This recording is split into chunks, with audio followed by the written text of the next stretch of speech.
श्रीमद् भागवत कथा, इस कथा का आनंद लिया, क्योंकि ये भक्तों की कथा है महाराज। ऐसे ऐसे भक्तों की कथा है। इस भगवान की कथा में तो इतने आनंद आते हैं महाराज, ऐसे ऐसे भक्तों की कथा है। और भगवान ऐसे ऐसी जगह जाते हैं कि बस भक्त बुला ले। एक बार की बात है, महाभारत के पहले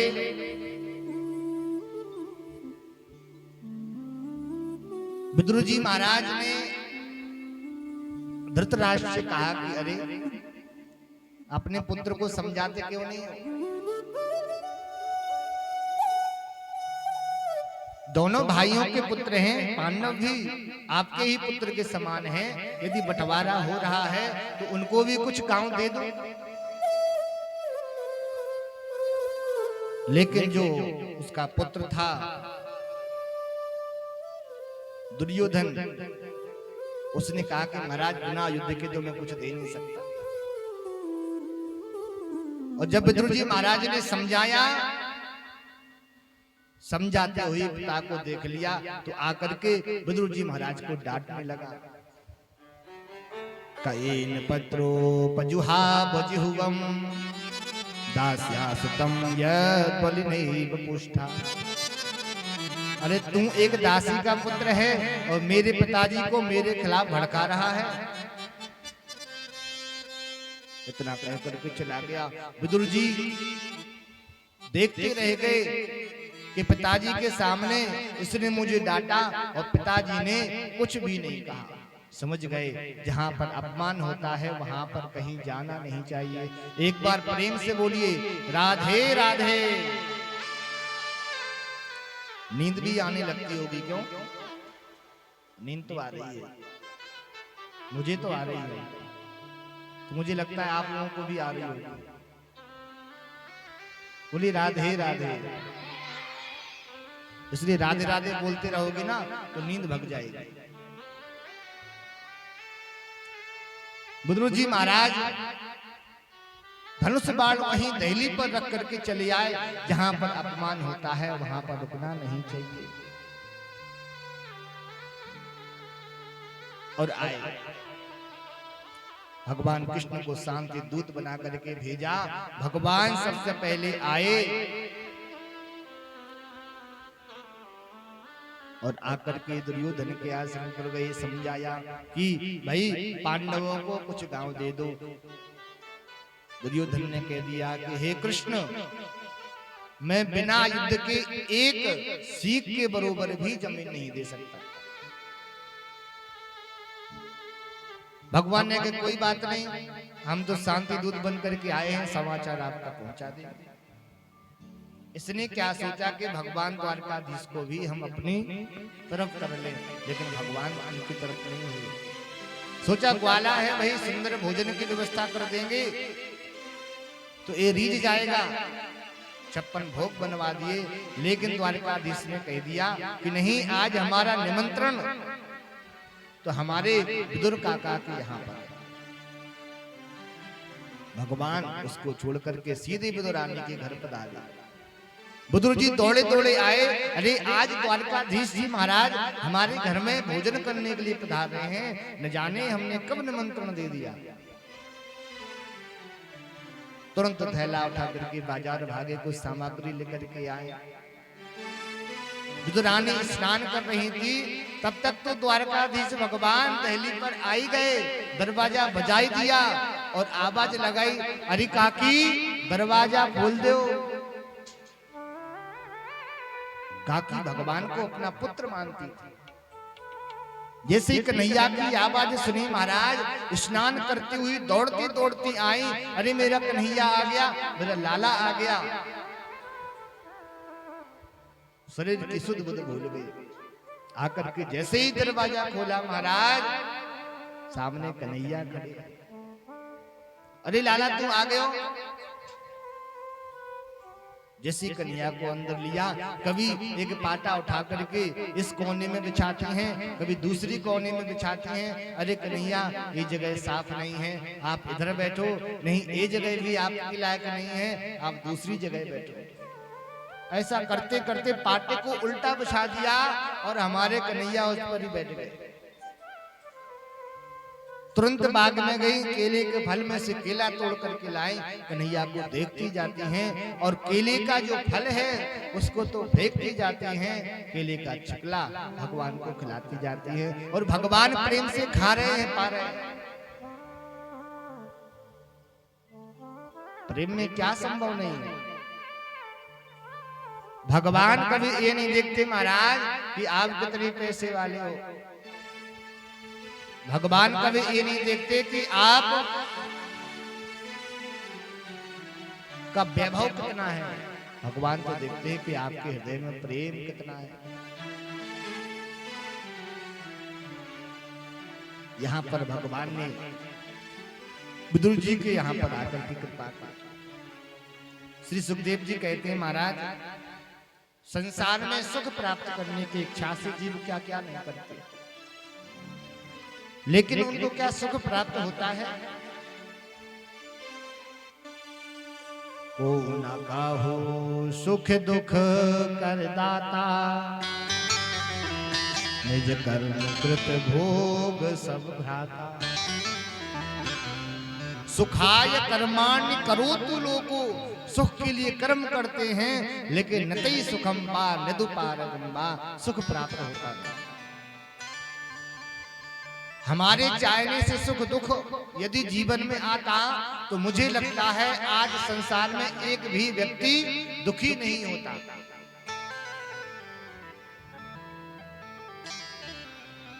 कोई किसी को सुख नहीं देता, कोई किसी को कष्ट नहीं देता। जैसा आप करते हो वही कर्म फल स्वरूप आकर के आपको ही प्राप्त होता है। भाई जो आपने बैंक में जमा किया वही तो मिलेगा। इसलिए जीवन में कभी भी सुख और दुख की आशा नहीं करना, जो भगवान दे उसको स्वीकार करें। राजा परीक्षित जी ने कहा महाराज भगवान इतनी बड़ी सृष्टि को कैसे बनाते हैं, सृष्टि के विस्तार के बारे में बताया। कहा सबसे पहले भगवान ने रचना की,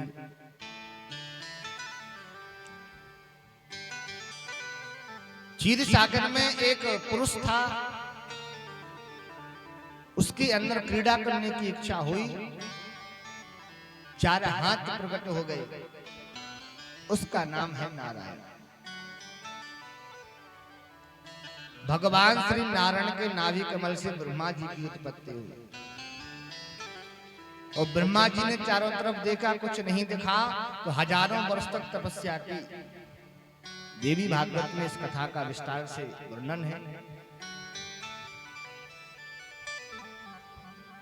और सबसे पहले भगवान ने यही चंद्रश्लोकी भागवत ब्रह्मा जी को प्रदान किया।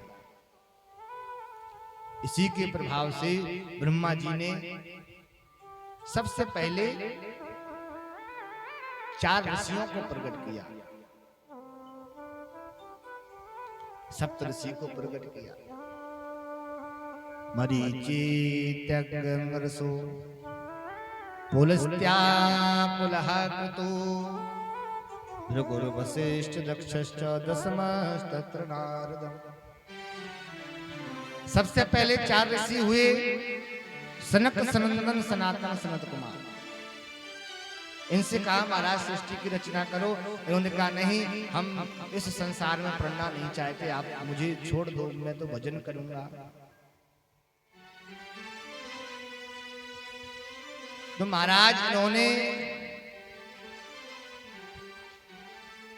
एक रुद्र प्रकट किया जिनका नाम भोले बाबा है। इनसे कहा आप भी भगवान की सुंदर कथा सुनो और सृष्टि का विस्तार करो। इन्होंने भी कहा नहीं महाराज हम भी भगवान का भजन करेंगे। 4 ऋषि प्रकट किए। इसके पश्चात सप्तऋषि प्रकट किए। सात ऋषि प्रकट होने के पश्चात महाराज नारद जी महाराज को प्रकट किया, कर्दम ऋषि को प्रकट किया, और ऐसे ऐसे चलता गया महाराज। जैसे मनु शत्रुपा जी महाराज को प्रकट किया और सृष्टि प्रारंभ हुई, तभी आकर के मनु जी महाराज ने शिकायत की, महाराज सृष्टि का विस्तार कैसे होगा कि पृथ्वी को तो कोई राक्षस उठा करके ले गया। बोलिए राधे राधे। कौन ले गया? देखा हिरण्याक्ष जो राक्षस है पृथ्वी को उठा करके ले गया था। तुरंत भगवान को गुस्सा आई और एक छींक मारी तो एक बाराह का बालक प्रकट हो गया। ये साक्षात बाराह भगवान है। बोली बाराह भगवान की जय हो। सूखने की शक्ति अधिक होती है। गए महाराज पृथ्वी को लेकर के आए, हिरण्याक्ष का वध किया, पृथ्वी को स्थापित करके पुनः स्थापित कर दिया। श्री सुखदेव जी ने बताया कि जो हिरण्याक्ष है ये भी भगवान के पार्षद है। सनकादि एक बार गए दरबाजे पर, जय विजय नामक द्वारपाल जो थे भगवान के दर्शन से इन सनकादियों को रोक दिया। सनकादियों ने श्राप दिया महाराज कि जाओ, जिस प्रकार मैं भी भगवान के दर्शन को तड़पता हूँ, तुम भी भगवान से मिलने के लिए इसी प्रकार तड़पोगे। बोले राधे राधे। सबसे पहले अब यहां से सृष्टि विस्तार हुई। 3 कन्याएं हुई और 2 पुत्र हुए, आकुति, देवहूति और प्रसूति। 2 पुत्र हुए, उत्तानपाद और प्रियव्रत। सबसे पहले माता देवहूति के बारे में बताया कि माता देवहूति का विवाह प्रथम ऋषि से हुआ, जो भी ब्रह्मा जी के संतान है। एक बार की बात है महाराज, जलाशय के पास बैठ करके भगवान का भजन कर रहे थे। उसी समय हजारों वर्ष का भजन किया महाराज। एक बार एक मछली को क्रीड़ा करते देखा तो इनके मन में भी इच्छा हुई कि हम भी अब विवाह करेंगे। पहले जो भजन करते थे वह निष्काम था, अब विवाह के लिए भजन करना प्रारंभ कर दिया। भगवान ने दर्शन दिए, कहा कि वरदान मांगो। कहा महाराज आपने जब दर्शन दिए हैं तो अब कुछ मांगने की इच्छा रही नहीं। भगवान ने कहा कि मुझे पता है आप किस लिए भजन कर रहे हो। आपका विवाह मनु जी महाराज की कन्या से होगा। ध्यान देने वाली बात है महाराज, आज के समय में विवाह होना भी बहुत सौभाग्य की बात होती है। विवाह के लिए भी बहुत तपस्या करनी पड़ती है। न जाने कितनी समय तक इंतजार करना पड़ता है। कर्दम ऋषि बड़े ही तपस्वी हैं। सबसे पहले माता देवहूति से एक बात रखी, विवाह तो मैं करूंगा लेकिन एक ही बात पर, जब मेरे यहाँ पर एक पुत्र होगा उस पुत्र के बाद फिर मैं भगवान का भजन करूंगा। माता देवहूति का विवाह हुआ कि वो भी कहने लगी, बा मेरा होने वाला जो पति परमेश्वर है ये कितना भगवान का बड़ा भक्त है। माता देवहूति भी भगवान की अनन्य भक्त थी। जैसे विवाह हुआ महाराज इनका, विवाह होने के पश्चात ही जैसे एक बार ध्यान में बैठे तो हजारों वर्ष की माता जो कर्दम ऋषि थे इनकी समाधि। 1 वर्ष नहीं 2 वर्ष नहीं महाराज, हजारों वर्षों की तपस्या इनकी लगी। माता देवहूति का विवाह हुआ। माता देवहूति भी कहने लगी कि एक ऐसे दिव्य पुरुष हैं, अभी अभी विवाह हुआ है और समाधि में बैठ गए। लेकिन विवाह होने के पश्चात महाराज माता देवहूति उनको छोड़ करके कहीं गई नहीं, वहीं पर अपने पति देव की सेवा करती, उनके अंग को पोंछ देती हैं। कई वर्षों बाद जब नेत्र खुले, एक बूढ़ी औरत को देखा, माता को देखा तो पूछ लिया, अरे देवी आप कौन हैं? माता देवहूति ने भी कहा, अरे स्वामी जी आप भूल गए, मैं आपकी अर्धांगिनी पत्नी हूं, आप मुझे ब्याह के लाए थे। अरे देवी मैं यदि भजन में लग गया तो आप अपने घर चली जाती। माता देवहूति ने कहा, नहीं,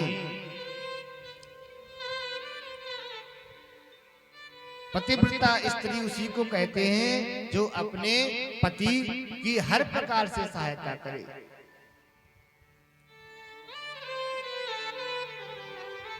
देवहूति माता के द्वारा सुंदर जब सब कुछ देखा, कर्दम ऋषि कहते हैं कि मैं तुम्हारी इस तपस्या से प्रसन्न हुआ, वरदान मांगा।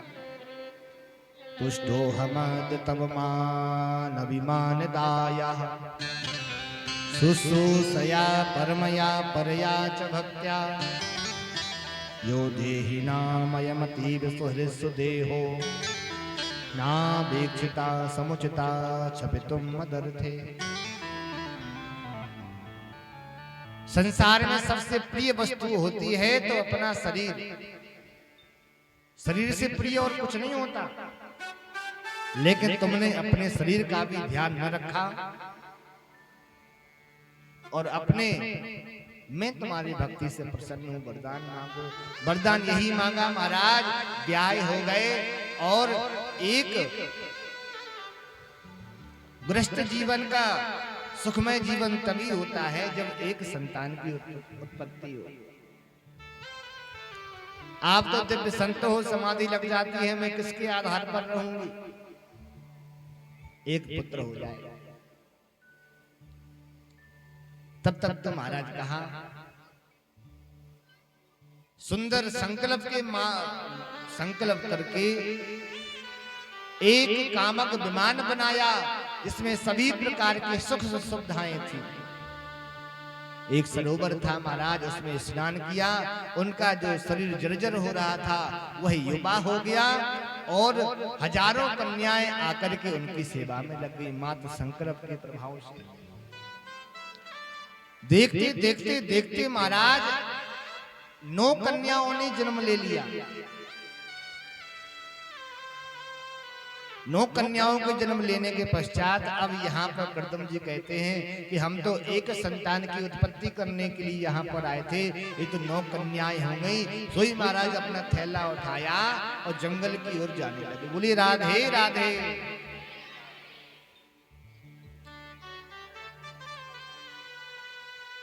ऐसा नियम होता है महाराज।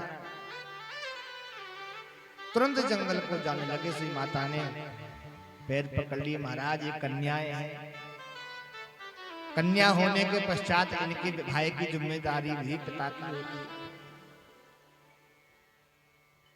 कर्दम ऋषि को याद आया कि भगवान ने मुझे ये वरदान दिया था कि मैं पुत्र बन करके आऊंगा। भगवान ने कहा कि अब हमारे यहाँ पर पुत्र आने वाला है। माँ खिदो राजपुत्री था मात्मानं प्रतिनिंदिते, भगवान स्तेक्षरो गर्भ मधुरा समप्रभा। तो 10वें पुत्र के रूप में भगवान आएंगे। 9 कन्याओं को विवाह ब्रह्मा जी के 9 पुत्रों के साथ कर दिया। और कर्दम ऋषि का जब जन्म हुआ महाराज, तो माता जी हाथ जोड़ करके बैठती हैं, उनसे ऐसे एक ही प्रश्न किया कि निर्विण्णानितरां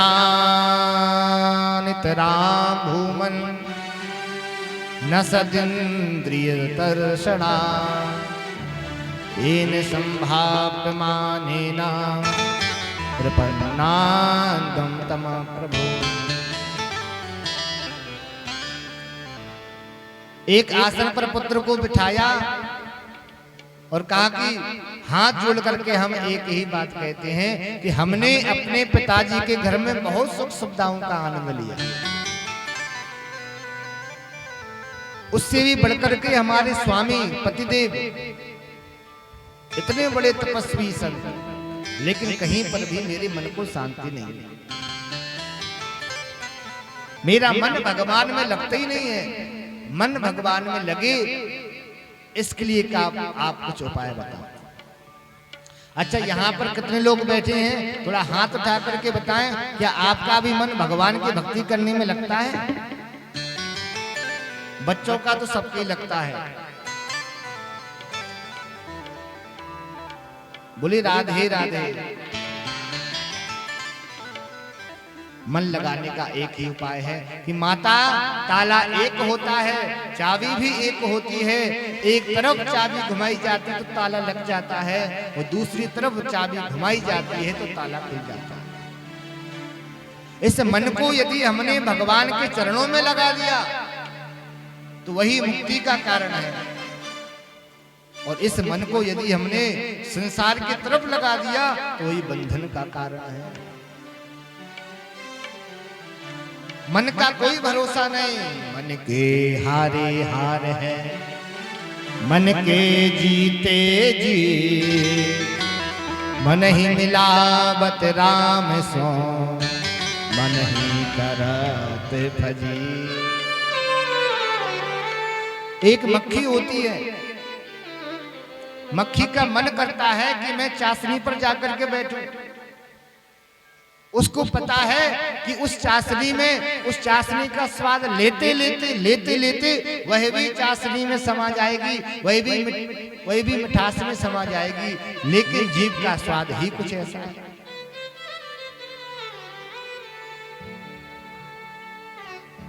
इसलिए अपने मन पर विश्वास रखो। मन एव मनुष्याणं कारणं बंध मोक्षयो, बंधाय विषयासक्तं मुक्तये निर्विषयं स्मृतम्। मन ही बंधन का कारण होता है। क्या करें? कहा कि आप केवल भगवान की कथा सुनो और संतों की चरण शरण ग्रहण करो। माता ने पूछा संत किसे कहते? आजकल तो जो भी महाराज जिसको भी दिखा लाल धोती लगाई, लाल दुपट्टा ओढ़ा, पगड़ी बांधी और संत बन गए। क्या संत की परिभाषा वस्त्रों से हो सकती है? महाराज, संत पीले वस्त्र पहनने वालों को नहीं कहते हैं। संत बाल बनाने वालों को नहीं कहते हैं कि बड़ी बड़ी जटाएं रख ली वो संत हो गए। संत की परिभाषा क्या है? संतों के कुछ गुण हैं। ये गुण जिसमें भी आप देखो तो उसको संत समझ करके उसकी बात मानो। पहला गुण है तितिक्षमा कारुणिका, सुहृदा सर्वदेहिना, अजात शत्रवा शांता, साधवा साधु भूषणा। पहली बात है तितिक्षमा, संतों के हृदय में क्षमाशीलता करने का प्रभाव होना चाहिए। कोई कितना बड़ा भी अपराध कर दे उसको क्षमा करें। संत के हृदय में करुणा होनी चाहिए। किसी के कष्ट को देखे तो उसके कष्ट को दूर करने का प्रयास करे। सभी के हृदय की बात जानने वाला ऐसे संतों की चरण शरण जब आप ग्रहण करो तो आपको भगवान की दिव्य कथा का आनंद होगा और भगवान के सौम्य स्वरूप के दर्शन करो। अष्टांग योग के साथ भगवान का दर्शन करो। हंसते हुई मूर्ति का दर्शन करो। ऐसे प्रकार से जो भक्ति माता की जाती है इसमें भगवान प्रसन्न होते हैं। संचिन्तयेत् भगवतश्चरणारविन्दं, वज्रांकुशध्वजसरोरुहलाञ्छनाढ्यम्। उत्तुंग रक्त बिलसन्नख चक्र बाले जोष्णाभिराहत महाधृतयान्धकार। अरे माता स्वर्ग कोई ऊपर नहीं है, अत्रैव नरकः स्वर्गा इति माता प्रचक्षति। यहीं पर स्वर्ग है और यहीं पर ही नरक है।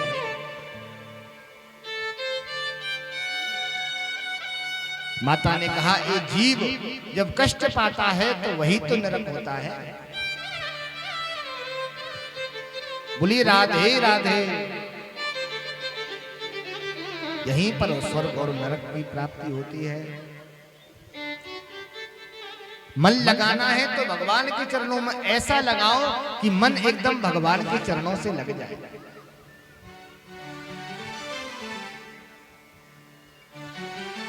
मन कैसे लगाएंगे? आइए हम भी भगवान के चरणों में मन लगाएं। ये बताओ आवाज पीछे तक सही आ रही हमारी कि आप लोग बस बात करने में ही लगे हो? घर में तो समय मिलता नहीं है एक दूसरे से मिलने का, है ना? कथा में सब मिलते हैं पुराने दोस्त यार, कथा में आकर के एक दूसरे के सामने बैठ करके खूब बात भी हो रही है, मैं देख रहा हूँ। बोली राधे राधे। लेकिन अपने मन को भगवान के चरणों में लगाना है। एक ही बात कहेंगे, क्या? लगन हरि से, लगन हरि से लगा बैठे, जो होगा देखा जाएगा। लगन हरि से लगा बैठे, जो होगा देखा जाएगा। लगन प्रभु से लगा बैठे, जो होगा देखा जाएगा। लगन प्रभु से लगा बैठे, जो होगा देखा जाएगा। लगन प्रभु से लगा बैठे, लगन प्रभु से लगा बैठे, जो होगा देखा जाएगा। जो होगा देखा जाएगा। तुम्हें अपना बना बैठे, तुम्हें अपना बना बैठे, जो होगा देखा जाएगा। तुम्हें अपना बना बैठे, जो होगा देखा जाएगा। ताली की सेवा करते हुए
इसलिए भगवान का आनंद लें।